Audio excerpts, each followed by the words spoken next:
অন্ধকার আকাশ চিরে বিদ্যুৎ গতিতে উড়ে যাচ্ছে একটি কালো রঙের যুদ্ধ বিমান। সেটির তীক্ষ্ণ ডানা আর গর্জনে আকাশ কেঁপে উঠছে। রাডার স্ক্রিনে কিছুই দেখা যাচ্ছে না, কিন্তু পাইলটের ককপিটে ফুটে উঠছে ইরানের মানচিত্র। বিশ্বের সবচেয়ে আধুনিক এবং ভয়ঙ্কর যুদ্ধ বিমান F-22 র্যাপটর এখন মধ্যপ্রাচ্যের পথে। পেন্টাগন তাদের সবচেয়ে বড় তুরুপের তাসটি কেন চালল? আমেরিকা কি তবে ইরানের ওপর হামলার চূড়ান্ত প্রস্তুতি নিয়ে ফেলেছে?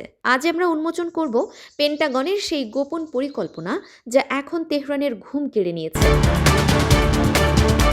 F-22 র্যাপটরকে বলা হয় 5th জেনারেশন স্টিলথ ফাইটার। এর মানে হলো এটি যখন আকাশে ওড়ে তখন বিশ্বের কোনো সাধারণ রাডার একে শনাক্ত করতে পারে না। এটি অনেকটা অদৃশ্য প্রেতাত্মার মতো। ইরানের হাতে থাকা রাশিয়ার S-300 বা রাভার 373 কি একে রুখতে পারবে? সামরিক বিশেষজ্ঞদের উত্তর প্রায় অসম্ভব। এই বিমান শব্দের চেয়েও কয়েক গুণ দ্রুত এবং এটি একটি উড়ন্ত সুপার কম্পিউটার। শত্রু টেরও পাবে না কোথা থেকে আঘাতটি এলো।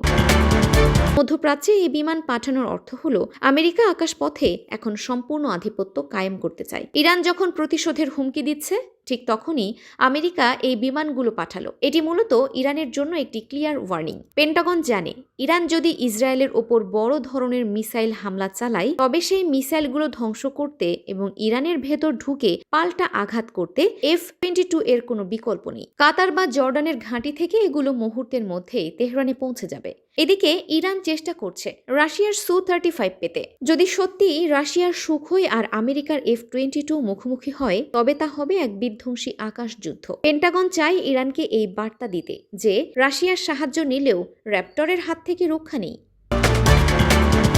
আমেরিকার এই পদক্ষেপ প্রমাণ করে যে মধ্যপ্রাচ্যে যুদ্ধের মেঘ ঘনীভূত হচ্ছে। F-22 র্যাপটরের গর্জন কি তবে শান্তির বার্তা নিয়ে আসছে, নাকি এটি এক বিধ্বংসী ঝড়ের সংকেত? ইরান কি এই ঘাতক বিমানের সামনে মাথা নত করবে, নাকি তারা তাদের গোপন অস্ত্র দিয়ে পাল্টা জবাব দেবে? আপনার কি মনে হয়, F-22 মোতায়েন করার পর ইরান কি পিছিয়ে আসবে? কমেন্টে আপনার মূল্যবান মতামত জানান।